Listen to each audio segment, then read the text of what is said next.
श्रीराम समर्थ. आज आपण भाग क्रमांक 109 ऐकणार आहोत. 108 भाग जे आहेत ते आपण ऐकलेले आहेत, परंतु अर्थात 109व्या भागाला सुरुवात करण्यापूर्वी आपण जो 108वा भाग ऐकला होता मागच्या बुधवारी ऐकला होता. त्याच्यानंतर आज बराच खंड पडला, दिवाळीची सुट्टी घेतली होती. तर आज मागच्या भागाला नेहमीप्रमाणे आपण स्पर्श करूया आणि लगेचच पुढे जाऊया. श्रीराम समर्थ. श्रीराम. मागच्या भागामध्ये आपण पाहिलं होतं की भगवंताने एक खूप सुंदर अजून एक लीला केली होती. ज्या लीलेमध्ये आपण पाहिलं होते की भगवंताने अघासुर नावाच्या दैत्याचा वध केला होता. अर्थात हा दैत्यसुद्धा मायावी होताच. आणि ह्या मायावी दैत्याने एका बगळ्याचं रूप घेतलं होतं, पण बगळा साधारण नव्हता, महाकाय असा बगळा होता, प्रचंड. कारण तो मायावी होता, राक्षस होता. महाकाय असं बगळ्याचं रूप घेतलं होतं आणि तो जिथे हे सगळे खेळत होते त्या ठिकाणी भगवंत आणि जिथे गोप सगळे खेळत होते, छोटी बालकं, तिथे हा जाऊन बसला होता, अर्थात यमुनेच्या काठी. आणि तिथे गेल्यावरती जसा एखादा बकपक्षी असतो तसाच तो सुद्धा शांतपणे उभा होता. परंतु हा प्रचंड होता, ज्याचं चोच त्याने उघडली होती. त्याचं एक टोक जे आहे ते जमिनीवर, दुसरं टोक आकाशाला भिडलं होतं. म्हणजे विचार करा किती मोठा असेल. इतका प्रचंड असा बगळ्याचं रूप त्यांनी धारण केलेलं. आणि जसा त्याचा जबडा होता तसंच त्याचं इतर शरीर होतं. आणि असं महाकाय रूप धारण करून त्यांनी अर्थात आपली बकानी ह्या तोंड उघडू करून ठेवलं होतं. तिथे जेव्हा हे सगळे बालक खेळत खेळत आले, तेव्हा खेळत आल्यावरती बालकांना लक्षात येणे की हे काय आहे. त्यांना एकीकडे असंही वाटत होते की हा बकपक्षी आहे, म्हणजे बगळा आहे. कारण बगळा दिसतोय, पण बगळा एवढा मोठा नसतो, म्हणजे हा बगळा पक्षी नसेल सुद्धा. अशा प्रकारे चर्चा ती मुलं करत होती. आणि या सर्वांना बघितल्यासुद्धा हा जो राक्षस होता मूळचा अघासूर, हा काहीही हालचाल न करता जसा बगळा उभा असतो शांतपणे तसाच उभा राहिला. कारण त्याचं जे लक्ष होतं ते श्रीकृष्ण होतं. त्याला या बालकांशी काही लेणं घेणं नव्हतं. आणि तेवढ्यासाठी तो तिथे बसला होता. आणि अर्थात कृष्णाच्या आधीच हे सगळे जे बालक आहेत, हे सगळे बालक तिथे नेमके खेळत खेळत आले. या उघडलेल्या तोंडाला त्यांनी बघितलं. त्यांना असंही वाटलं की हा बगळा असावा, काही लोक म्हणतात नसावा. असं सगळं बोलतात आणि बोलत या सर्व बालकांनी त्याच्या मुखामध्ये प्रवेश केला. मुखात प्रवेश केल्यावर सुद्धा त्यांनी आपलं मुख बंद केलं नाही. कारण त्याला अर्थात एकच पाहिजे होता, तो म्हणजे भगवंत. तो कृष्णाची वाट बघत होता की कधी कृष्ण येतोय आतमध्ये आणि मी कधी त्याला गिळून टाकतोय. जेव्हा सगळी ही मुलं आत गेली तेव्हासुद्धा त्यांनी गिळलं नव्हतं त्यांना, कारण तो वाट बघत होता कृष्णाची. परंतु जेव्हा ती मुलं पुढे गेली चालत चालत, प्रचंड जबडा होता, तेव्हा आतमधून त्यांना सडलेला वास येत होता, सडलेल्या मांसाचा वास येत होता. ते म्हणले सुद्धा की असा कसा वास येतोय. कारण अर्थात बगळ्याने जे काही बगळेरूपी ह्या अघासुराने जे काही अगोदर खाल्लं असेल ते सगळं आतमध्ये होतं आणि त्यामुळे त्याचा वास ते येणारच. आणि अशा प्रकारे ते चर्चा करतायत आणि आत गेले. आणि भगवंत बघतायत की अरे माझे सगळे सवंगडी हे पुढे गेले आणि ते त्याच्या जबड्यात शिरले, म्हणल्यावरती त्यांचा आता मृत्यू अटळच आहे. तेव्हा भगवंताने ठरवलं की आता यांना पहिलं काम आहे माझं वाचवायचं. आणि भगवंत स्वतः जे आहे ते त्याच्या जबड्यामध्ये शिरले. आणि भगवंत जबड्यामध्ये शिरल्याबरोबर हा अघासूर तेच बघत होता की कधी भगवंत शिरतायत.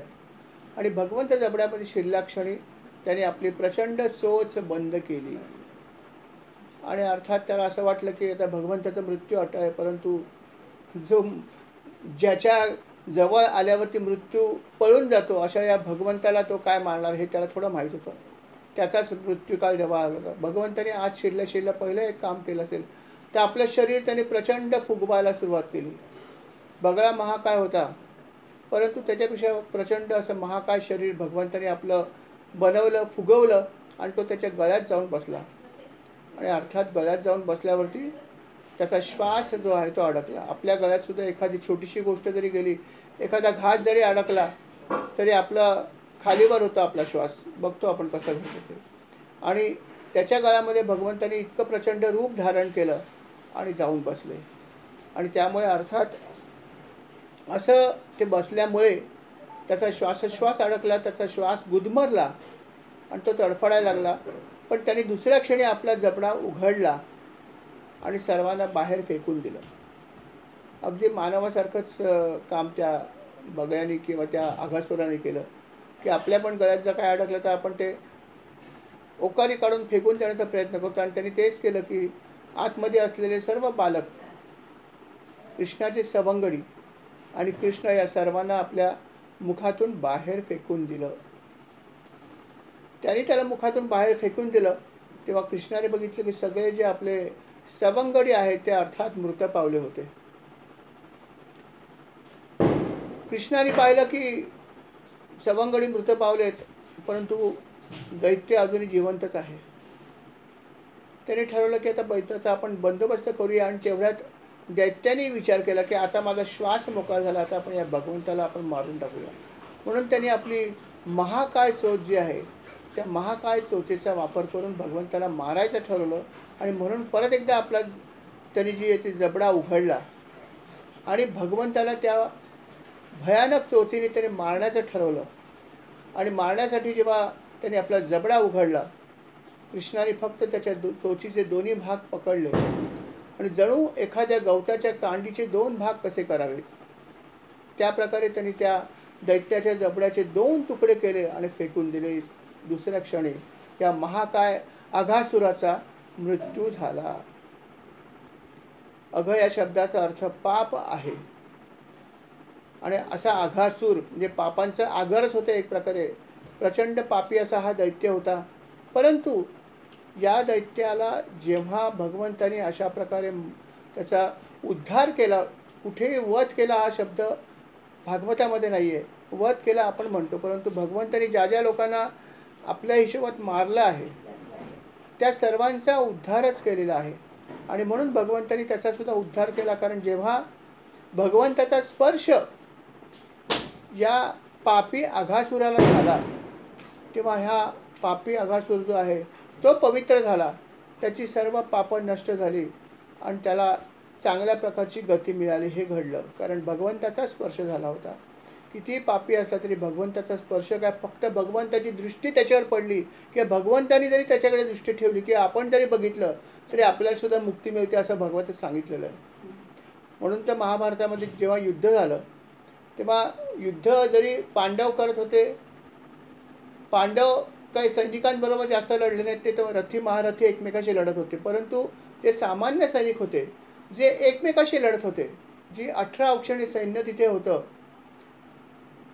त्या 18 औक्षणी सैन्यामध्ये जेव्हा लढाई झाली त्यावेळेस ते सैनिक एकमेकाला मारत होते. परंतु ज्यावेळेस भगवंताचा रथ तिथे होता त्या रथाकडे बघून जेव्हा भगवंताला बघत ज्यांना मृत्यू आला त्या सर्वांना मोक्ष मिळाला असं भागवतात म्हणलं. कारण भगवंताचं अंत्यकाळी भगवंताचं नाम येणं किंवा भगवंताचं स्मरण होणं हा फार पुण्याचा भाग आहे, जो खूप कठीण असतो.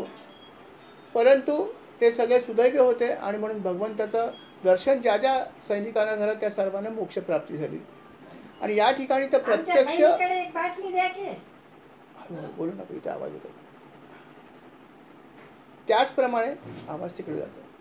त्याचप्रमाणे या ठिकाणी सुद्धा अघासुर जो आहे त्याचा भगवंताचा स्पर्श झाल्याने मृत्यू झाला आणि त्यामुळे त्याला सुद्धा मोक्षप्राप्ती झाली होती.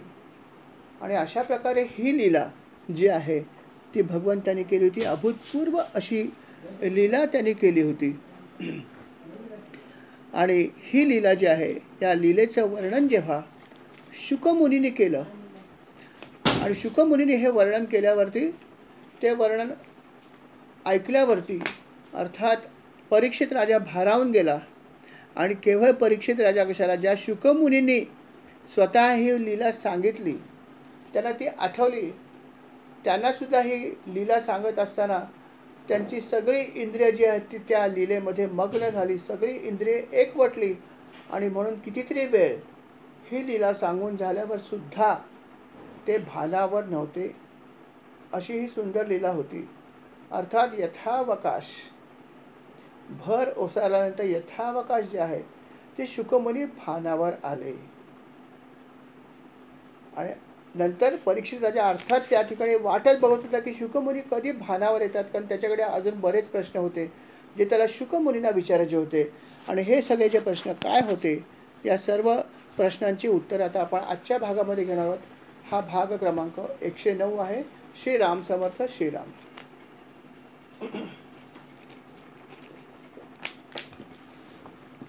श्रीराम.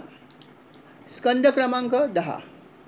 10वा स्कंद चालू आहे. सर्वात महत्त्वाचा स्कंद ज्याला आपण मानतो तो 10वा स्कंद सुरू आहे. संपूर्ण कृष्णावरती हा आधारित आहे. कृष्ण कथा ह्याच्यामध्ये आहेत, कृष्णाच्या लीला ह्याच्यामध्ये आहेत. काय नाही आहे सांगा. हा या ग्रंथाचा गाभा आहे असं समजलं जातं. परीक्षित राजा वाट बघत होता की कधी शुकमुनी भानावर येत आहेत आणि कधी मी त्यांना पुढचे प्रश्न विचारतो, कारण संपूर्ण भागवत कथा प्रश्नोत्तरामधूनच आलेली आहे. आणि परीक्षित राजा म्हणाले, मुनीवर, मला अजून काही प्रश्न आपल्याला विचारायचे आहेत, तेव्हा या प्रश्नाची उत्तरसुद्धा आपण मला द्याल का? माझ्याकडे अनेक प्रश्न आहेत. तेव्हा त्याच्या संदर्भात काही कथासुद्धा सांगा आणि प्रश्न पण माझे बरेच आहेत. तुम्ही जी लीला मला आत्ता सांगितली ते ऐकल्यावर माझी पण तुमच्यासारखीच परिस्थिती झाली होती.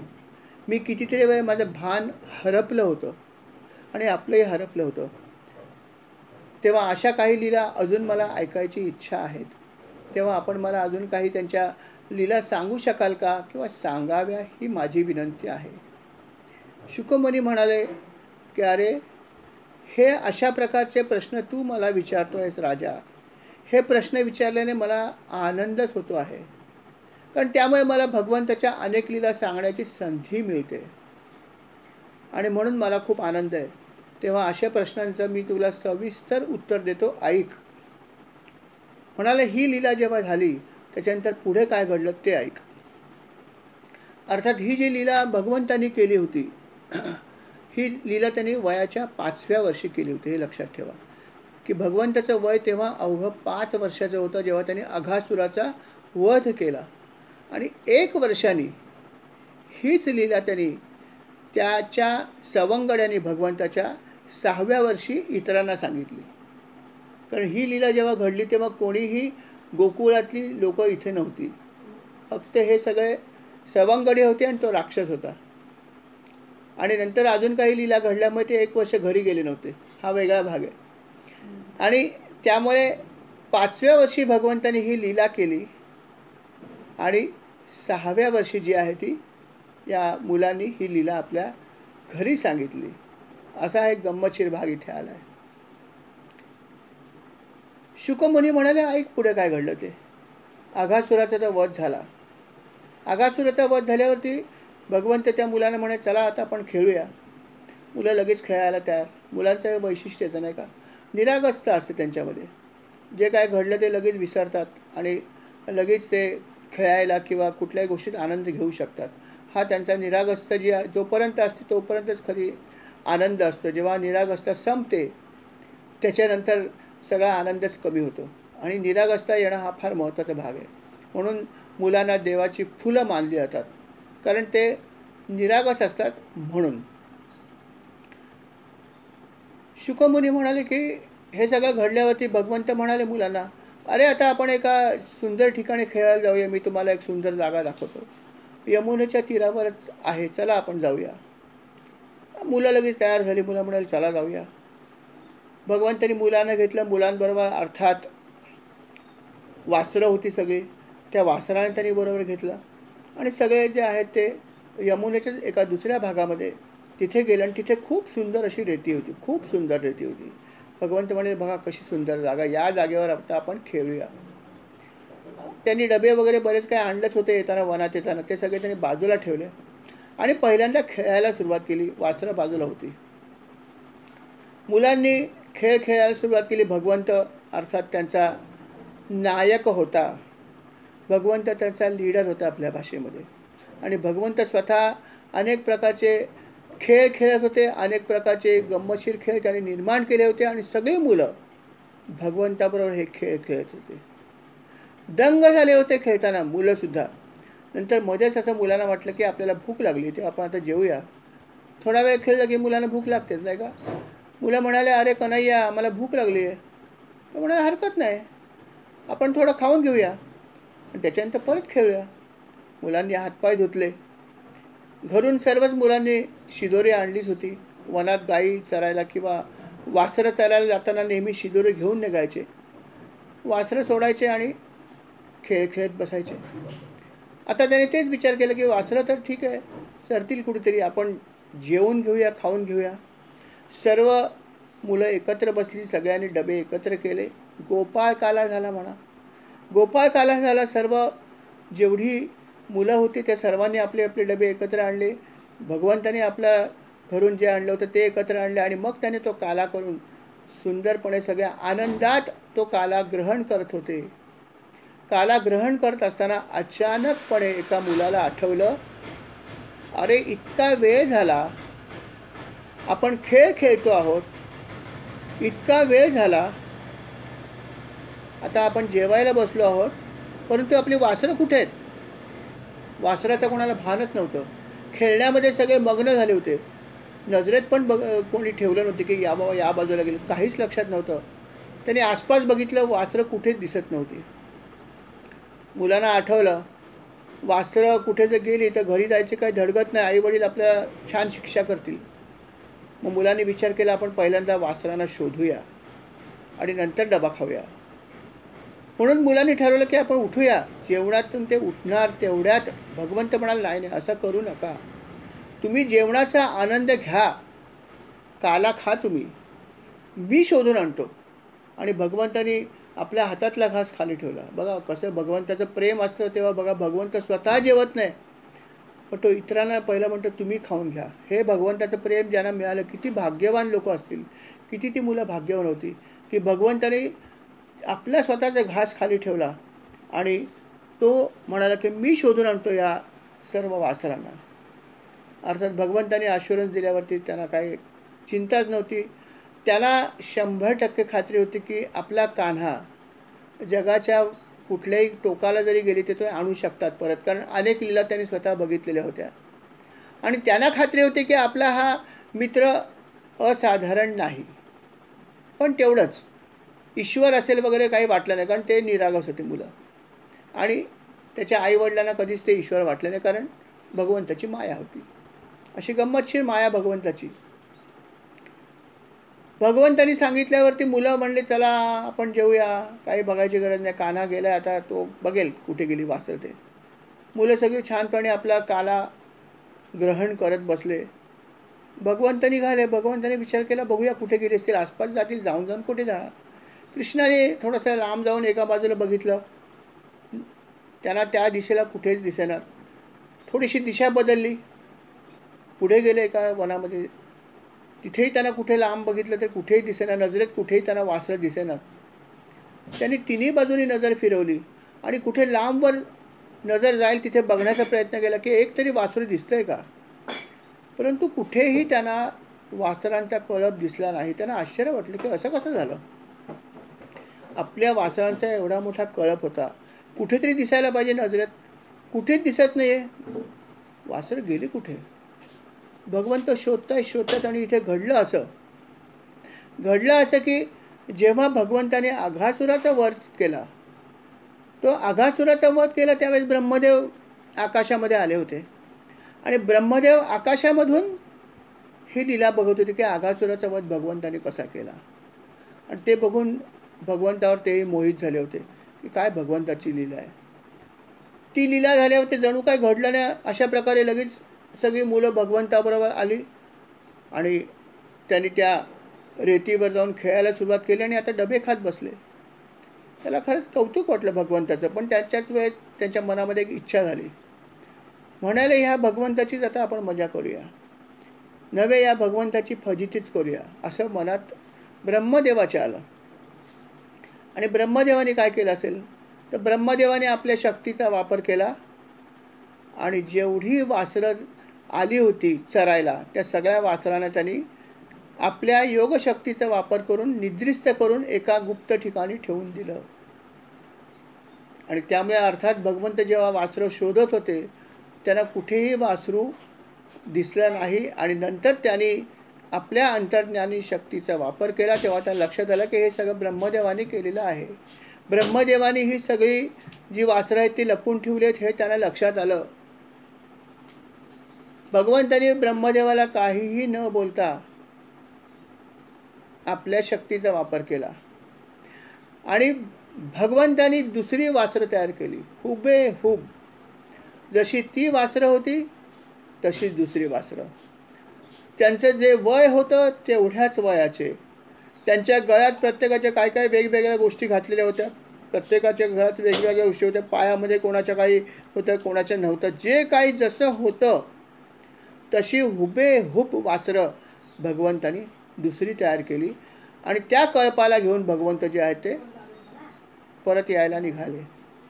अर्थात हे करण्यामध्ये बऱ्यापैकी वेळ गेला, कारण भगवंतानी पहिल्यांदा खरोखर शोधलं, आपल्या अंतर्ज्ञान शक्तीचा वापर केल्याने पहिल्यांदा ते मानवासारखेच वागले, इकडे तिकडे फिरले, शोधलं, जेव्हा मिळालं नाही तेव्हा त्यांनी आपल्या मायेचा वापर केला आणि मग त्यांना लक्षात आलं की हे असं असं ब्रह्मदेवाने केलं आणि मग त्यांनी आपल्या शक्तीचा वापर करून दुसरी ही सगळी वासरं तयार केली. वासरं सगळी तयार केली आणि म्हणले चला आता आपण आपल्या मित्रांना सुद्धा हे सांगायचं नाही आहे की असं काही घडलं आहे, आपली वासरं घेऊन जाऊ, त्यांना आनंदात जेवू दे, नाही तर त्यांना बिचारांना जेवण गोड लागणार नाही. म्हणून भगवंताने ही लीला केली. सगळी वासरं घेऊन भगवंत जिथे हे सगळे बसले होते त्या ठिकाणी आले, म्हणाले काळजी करू नका, सगळी वासरं आहेत. मुलं म्हणाली तू लवकर ये जेवायला कन्हैया. अर्थात आपण जसं मित्रमैत्रिणींबरोबर करतो तसंच सगळं चालू होतं. भगवंत तिथे आले, परत एकदा त्यांच्या आनंदात वृद्धी झाली, सर्वांनी छान जेवण घेतलं, काला सगळा संपवला. काला संपवल्याने ते परत खेळायला सुरुवात, मुलांना काही लागत नाही, मुलांना फक्त खाणं झालं की लगेच खेळणं, त्यांना काही लागत नाही. आणि मग परत एकदा भगवंत आणि ती मुलं खूप आनंदाने त्या रेतीवरती खेळत होते, वेगवेगळे खेळ खेळत होते, बराच वेळ ते अशा प्रकारे खेळ खेळत होते.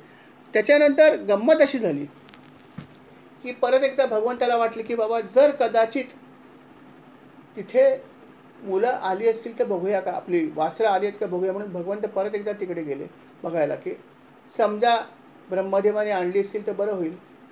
ते बघायला गेले आणि तिथे काही त्यांनी ब्रह्मदेवाने काही ती लपवलेली वासरं आणली नव्हती. भगवंत परत आले आणि परत आल्यावर बघतात तर इथे असलेली सगळेच्या सगळे जे सवंगडी होते तेही अदृश्य झालेले होते. भगवंतांना लक्षात आलं की ही सगळी माया करण्याचं काम हे ब्रह्मदेवच करतायत, ब्रह्मदेव आपलीच परीक्षा बघतायत, ब्रह्मदेव आपल्यावरती मायेचा प्रयोग करतायत, हे त्यांना लक्षात आलं. भगवंतावर मायेचा प्रयोग काय होणार.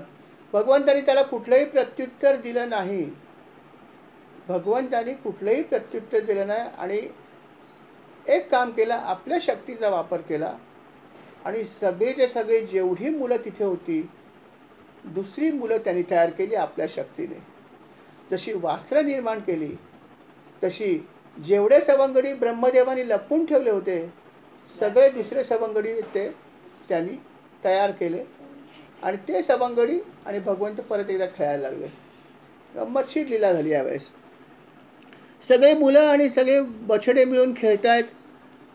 परत आमचं जे काय ते सुरू झालं, यथावकाश अशा प्रकारे भगवंत सगळं खेळत राहिले. संध्याकाळ झाल्यावरती अर्थात सर्व बालकं कृष्ण स्वतः आणि वासरं घेऊन परत जायचं होतं, त्याप्रमाणे हे सगळे परत आले. सगळे वासरं, सगळे हे भगवंतरूपी मुलं ही सगळे जी आहेत ती परत निघाली. निघताना अर्थात भगवंत जो आहे ते पुढे होते आणि भगवंत आपली बासरी वाजवत होते. भगवंताच्या बासुरीची कमाल काय, भगवंताच्या बासुरीचा सूर ऐकल्यावरती सगळेच लोक वेडे व्हायचे. मग जंगलामधले पशु असतील, हिंस्र पशु असतील, पक्षी असतील, सर्व चराचर त्यांच्या बासरीच्या आवाजाने मोहित व्हायचं. आणि त्यांच्या ह्या बासरीचा आवाज जेव्हा त्या वृंदावनात पोचला तेव्हा त्यांचे आई वडील जे होते ते सुद्धा वाट बघत होते की कधी कृष्ण येतोय. परंतु कृष्णाने थोडंसं वेगळंच ठरवलं होतं आणि कृष्ण फक्त बासरी वाजवत होता आणि कृष्ण बासरी वाजवत वाजवत चालला होता आणि सगळी मुलं त्यांच्याबरोबर चालली होती.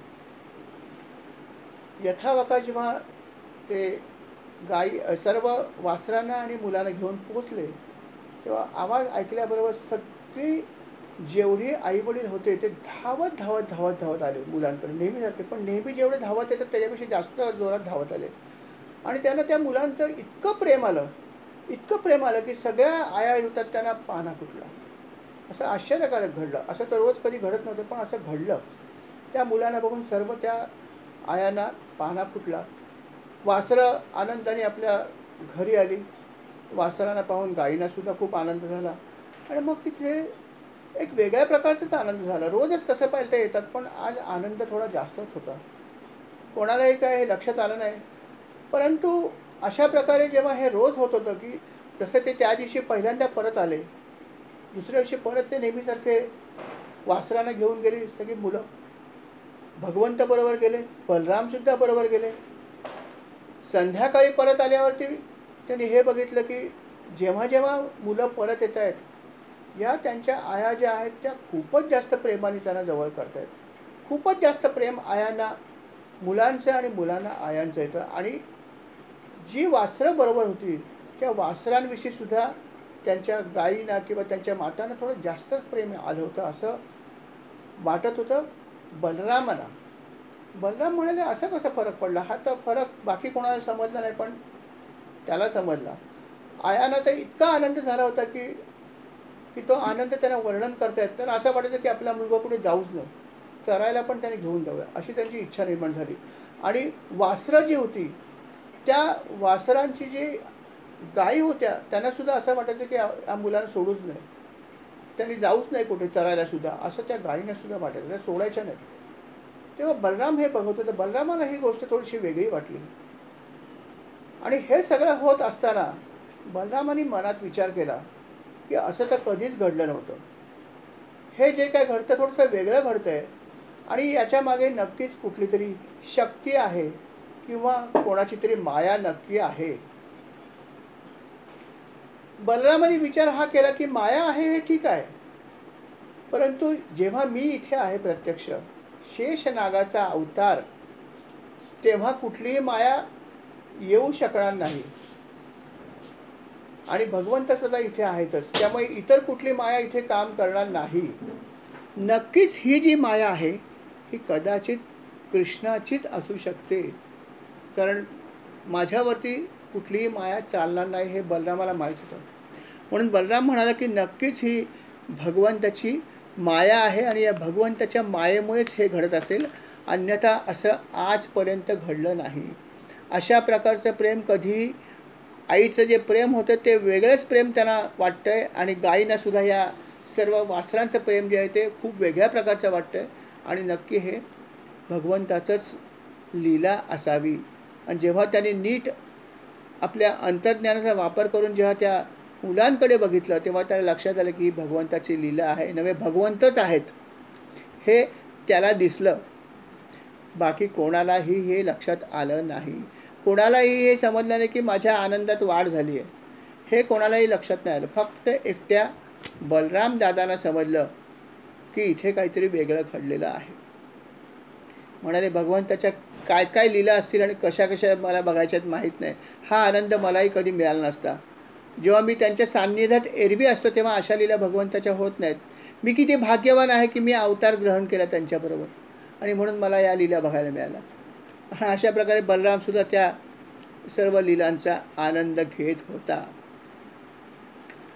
अशा प्रकारे करता करता करता करता जवळपास 1 वर्षाचा कालावधी लोटला. बघा, म्हणजे ब्रह्मदेवानी वासरं गायब केली, त्याच्या जोडीला सगळे गोपाळ गायब केले आणि भगवंताने सगळ्या त्याच्या दुसऱ्या आपल्या मायेने दुसरे निर्माण केले. आणि हे सगळं झाल्यावरती जवळपास 1 वर्ष ती मुलं परत आली नाहीत. ब्रह्मदेवानी जी माया करून लपवली होती ती मुलं आणि वासरं 1 वर्ष त्यांनी लपवून ठेवली होती. आणि 1 वर्ष अशा प्रकारे भगवंताची ही लीला चालू होती. नंतर एक दिवस ब्रह्मदेवाला असं वाटलं की चला बघूया काय झालं आहे, गोकुळामध्ये काय झालं बघूया जरा, भगवंताची काय फजिती झाली आहे असं त्याच्या मनात इच्छा झाली की भगवंताचं काय झालं त्याला जाऊन बघूया. आणि ब्रह्मदेव आले खाली. त्यांनी असं म्हणलं की जेव्हा ब्रह्मदेव खाली आले ब्रह्मलोकातून व्रजभूमीमध्ये, तेव्हा जो काळ गेला तो किती होता? 1 वर्षाचा काळ असं त्यांनी म्हणलं आहे. पण वर्णन त्याने असं केलं आहे की ब्रह्मदेवाच्या मानाने हा कालमान किती आहे? तर तीक्ष्ण सुईने कमळाच्या पानाला छेद देण्याकरता जेवढा वेळ लागतो इतकाच वेळ ब्रह्मदेवाच्या कालगणनेप्रमाणे झाला होता. पण मानवी गणनेप्रमाणे 1 वर्ष म्हणजे 365 दिवस लागले. म्हणजे ब्रह्मदेवाचं आयुष्य किती मोठं आहे बघा. म्हणून त्या देवांचं गणना जी आहे ती सगळी वेगळी आहे आणि मानवाची वेगळी आहे. अशा प्रकारे 1 वर्ष मानवाची पूर्ण झाली होती आणि ब्रह्मदेवाचा अतिशय कमी वेळ. ब्रह्मदेव आले जमिनीवरती, व्रजभूमीवर आले, म्हणाले की चला बघूया काय घडतंय गोपाळामध्ये. आणि त्यांनी बघितलं तर काय की सगळे गोपाळ आहेत तसेच आहेत. सगळे गोपाळ नव्हे तर सगळ्या वासरं पण सगळी दिसतात आहे तशीच. अरे हे कसं काय घडलं? मी जी मुलं मोहित करून ठेवलेली आहेत, जी वासरं मी मोहित करून ठेवली आहेत, तिथं नक्की तिथे असायला पाहिजे. परत एकदा त्यांनी जाऊन बघितलं जिथे त्यांनी लपून ठेवली ते योगमायेचा वापर करून. ब्रह्मदेवाने एकदा बघितले, खात्री करून घेतली, अरे तिथं आहे तिथे. ही जर इथे आहे तर मग खाली काय आहे? त्यांनी बघितलं तर मुलं आहेत सगळीकडे.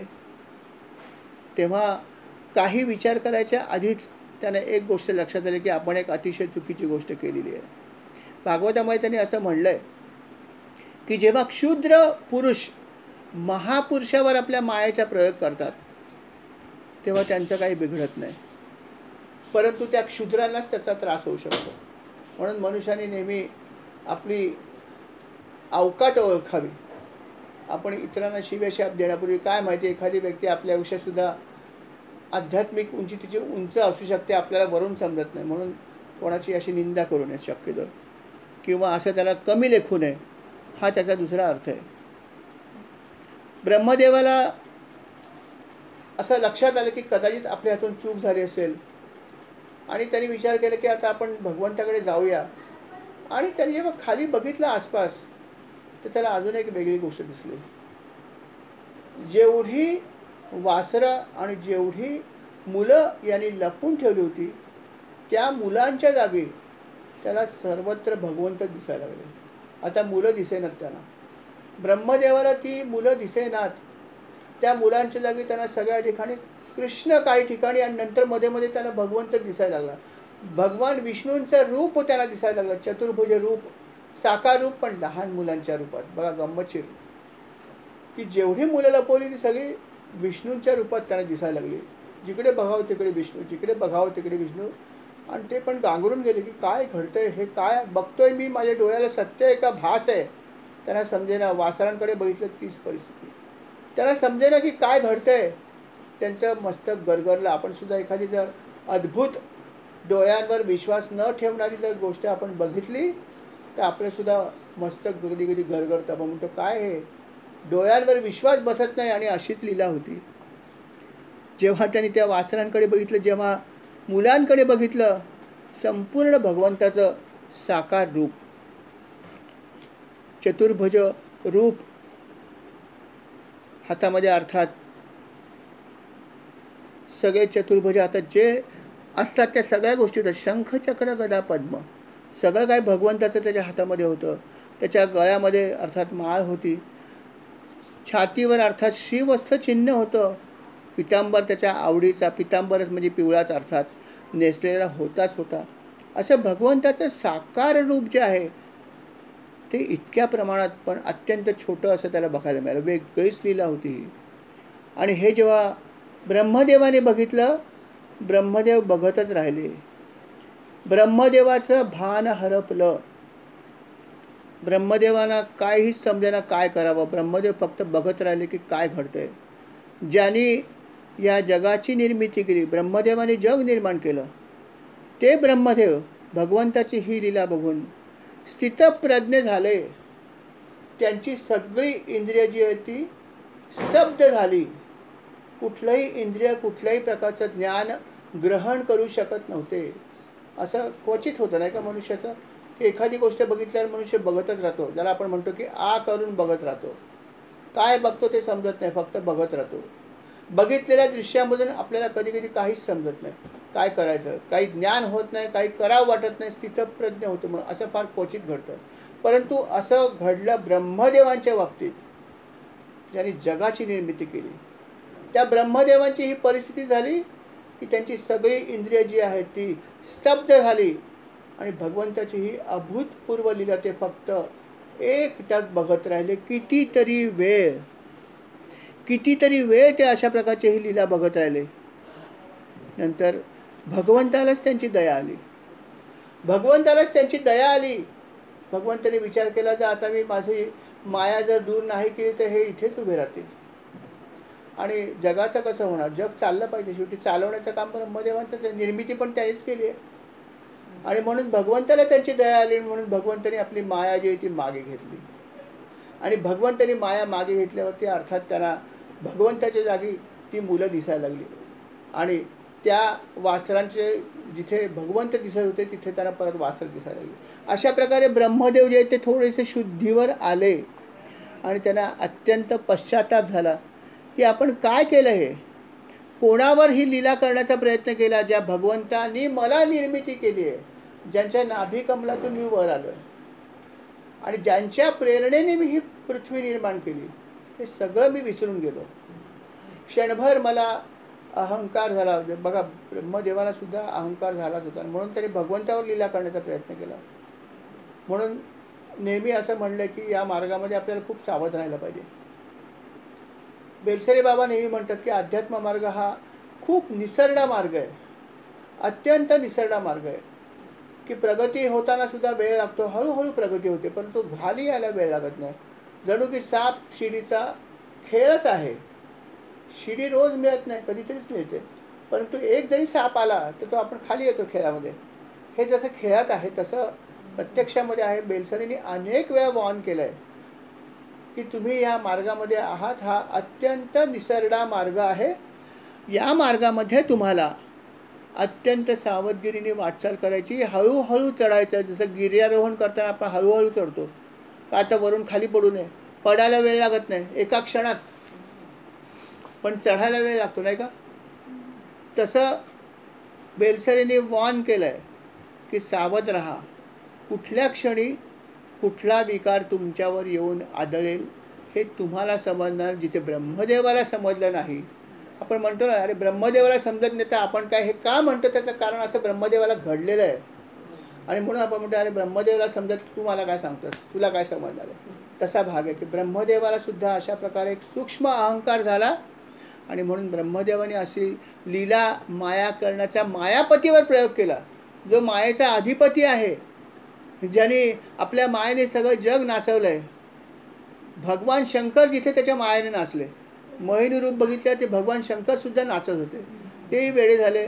त्यांनी प्रत्यक्ष भगवान शंकरावर आपली माया चालवली. त्या मायाधिपतीवरती ब्रह्मदेवाने आपल्या माया चालवण्याचा प्रयत्न केला आणि त्याचा परिणाम काय घडला तर ते बघत राहिले, ते स्वतः स्तब्ध झाले.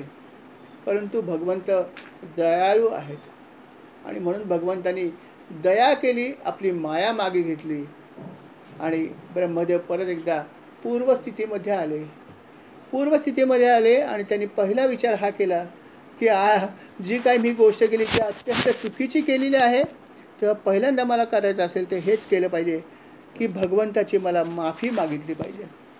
त्याच्याशिवाय दुसरा पर्याय नाही नव्हे. भगवंताला माफी मागण्याची सुद्धा माझी लायकी नाही, पात्रता नाही, क्षमता तर नाहीच नाही, परंतु आता आपण हे केलं पाहिजे. आणि मग ब्रह्मदेव पुढे आले आणि या बालकरूपी श्रीकृष्णाच्या पायाशी बसले, त्याच्या पायाशी बसले आणि ते म्हणाले, प्रभो आपली स्तुती मी काय करणार, आपली स्तुती करण्याची माझी क्षमता पण नाही, परंतु खरोखर इतक्या चुकीच्या गोष्टी मी केल्या, इतके अनंत अपराध मी केले तरीसुद्धा आपण माझ्यावर कृपा केली, ही माया मागे घेतलीत आणि मला क्षमा केलीत. खरोखर भगवंता मी आपल्याविषयी काय म्हणू, माझ्याकडे शब्द नाही आहेत आपली स्तुती करायला. खरोखर अशी मती मला झालीच कशी हे पण मला समजत नाही. मला असं वाटतं ही सुद्धा कदाचित आपली मायाच असावी. या मायेमुळे जिथे प्रत्यक्ष सगळेच देव, सगळं चराचर ह्या मायेमध्ये जिथे गुंतलं आहे, मी सुद्धा या चराचराचाच भाग आहे, नाही का? म्हणायला हे चराचर मी निर्मित केले, परंतु हे सगळं आपल्या कृपेनेच घडलेलं आहे आणि हे मी विसरून गेलो. असं आपल्या बाबतीत पण घडतं, नाही का? कितीतरी वेळा वाटतं मीच केलं आपण म्हणतो. माझ्यासारखं कोण नाही. जर ब्रह्मदेवाचं होऊ शकतं तर आपलं का होणार नाही? आणि म्हणून ब्रह्मदेव म्हणतात खरोखर आहे की मलाच हा गर्व झाला, मी विसरून गेलो की माझी निर्मिती आपण केली, हे सगळं मी विसरलो आणि म्हणून अशा प्रकारची गोष्ट झाली. भगवंत मला क्षमा करा, अशा प्रकारची गोष्ट माझ्या हातून परत होणार नाही, याच्यासाठी आपण मला आशीर्वाद द्या आणि माझे पाय जमिनीवर कसे राहतील हे भगवंता तुम्ही बघा. अशा प्रकारे त्यांनी भगवंताची खूप प्रार्थना केली. नम्रपणे त्यांच्या चरणाशी नम्रपणे बसून त्यांनी खूप अनन्यतेने प्रार्थना केली. आणि जेव्हा जेव्हा भगवंताची प्रार्थना कोणी अनन्यतेने करतात तेव्हा भगवंत त्याला हवी ती गोष्ट देतो. हवी ती अनन्यतेने केली तर मिळते. अनन्यतेने मी कोणाचीही भक्ती करा, अनन्यतेने ती कुठल्याही व्यक्तीला एखादी गोष्ट सांगितली ती मिळेल. भगवंत तर जास्त प्रेमळ आहे मनुष्यापेक्षा. मनुष्य निष्ठुर असू शकतो. मनुष्य प्राणी जो आहे तो केलेल्या उपकाराची जाणीव ठेवत नाही, तो अपकार करेल, त्याला दया येणारच नाही. तो तर कृतज्ञतेचा पुतळा आहे. त्यामुळे दया वगैरे काय तुम्ही विसरा मानवाकडे. परंतु भगवंताचं असं नाही आहे. भगवंताकडे जर कोणी एखादी चूक जरी झाली, पण जर आपण अनन्य भावाने जर त्याची प्रार्थना केली तर भगवंत नक्कीच प्रसन्न होतात. त्याच्या सर्व चुकांना ते पोटात घेतात.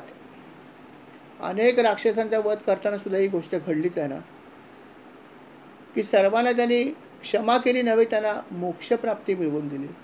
आणि अशा प्रकारे या भगवंताच्या चरणी ब्रह्मदेव आले. ब्रह्मदेवाने जेव्हा त्यांची क्षमा मागितली आणि म्हणाले, भगवंता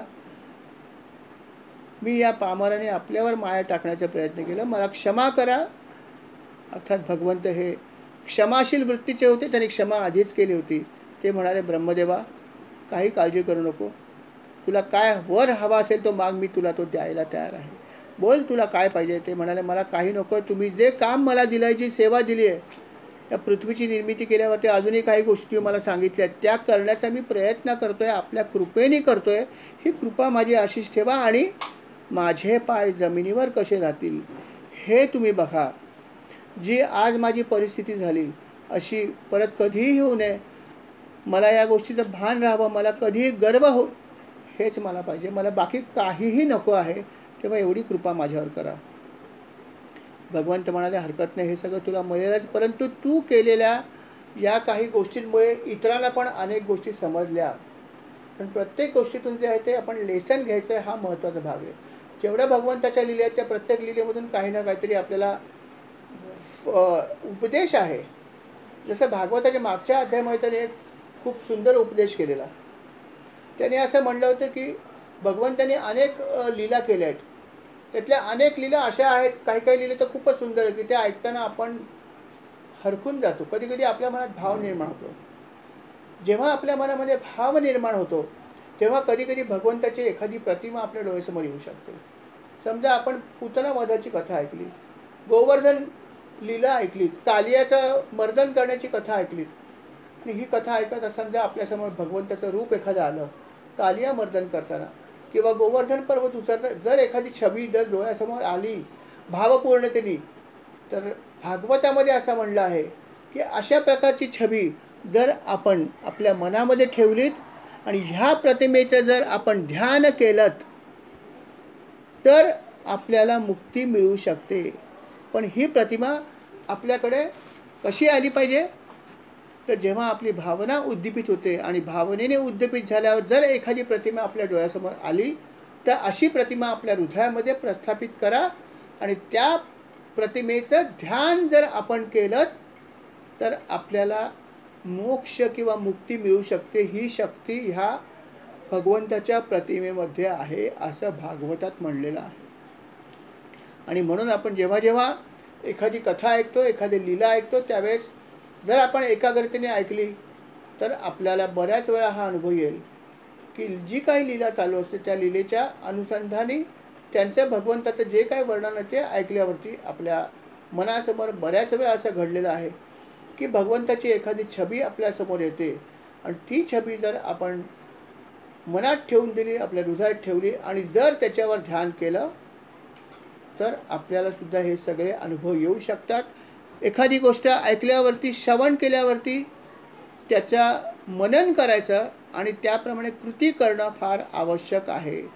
जे आपण ऐकलं मागच्या अध्यायात आणि आजच्या अध्यायात त्याप्रमाणे आपण कधीही एखादा अध्याय निवडा आणि मनपूर्वक ऐका किंवा श्रवण करायचं असेल तर ऐका. ह्याची रेकॉर्डिंग्ज आहे सगळ्या, ऐका, समोर वाचा आणि जर आपल्यासमोर प्रतिमा आली तर तिचं ध्यान करण्याचा प्रयत्न करा. करून बघितल्याशिवाय होणार नाही. कृती करणं हा फार महत्त्वाचा भाग आहे. तर ही जर आपण केली तर नक्कीच आपल्याला भगवंताचं सान्निध्य किती जवळ आहे, भगवंत आपल्या किती जवळ आहे हे आपल्याला नक्की लक्षात येईल. भगवंताने ह्याच्या पुढे सुद्धा खूप लीला केलेल्या आहेत. याच्या पुढे तर अजूनही काही अद्भुत अशा लीला आहेत. अर्थात त्या सर्व लीला आपण पुढच्या भागामध्ये बघणार आहोत. या ठिकाणी भाग क्रमांक 109 जो आहे तो समाप्त होत आहे. श्रीराम समर्थ.